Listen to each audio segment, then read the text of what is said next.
గురు బ్రహ్మలారా ఎక్కడో పుట్టి ఎక్కడో పెరిగి ఇక్కడే కలిశాము చదువులమ్మ చెట్టు నీడలో వీడలేమంటూ వీడుకోల. ఉన్నత పాఠశాల రేపాక ప్రధానోపాధ్యాయురాలుగా శ్రీమతి ఏ రేవతిదేవి గారు సెప్టెంబర్ 25, 2023లో పదవి బాధ్యతలు స్వీకరించారు. సుమారుగా 3 సంవత్సరాలు వారు ఇక్కడ పనిచేశారు. వారి కాలంలో కూడా ముఖ్యంగా పాఠశాలలో కూడా బాగా అభివృద్ధి చెందింది. పాఠశాలలో కూడా ఈ సంవత్సరం ముఖ్యంగా 2 విద్యార్థులకు 888 సీట్ రావడం మాకు అందరికీ గర్వకారణము. మేమందరం కలిసి చాలా చక్కగా పాఠశాల అభివృద్ధి చేయడంలో మేమందరం పాల్పంచుకున్నాం. వారి నాయకత్వంలో పనిచేయడం మాకు నిజంగానే గర్వకారణంగా ఉంది.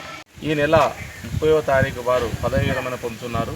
ముఖ్యంగా ప్రతి ఉద్యోగికి పదవీ విరమణ అనేది ఏదో ఒక రోజు తప్పనిసరిగా వచ్చేదే. మరి వారు ఈ నెలలో పదవీ విరమణ పొందుతున్నారు.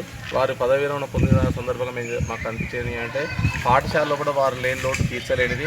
మరి పదవీ విరమణ తర్వాత కూడా వారి శేష జీవితం ఆయుర ఆరోగ్యాలతో చక్కగా ఉండాలని మనస్ఫూర్తిగా కోరుకుంటున్నాము.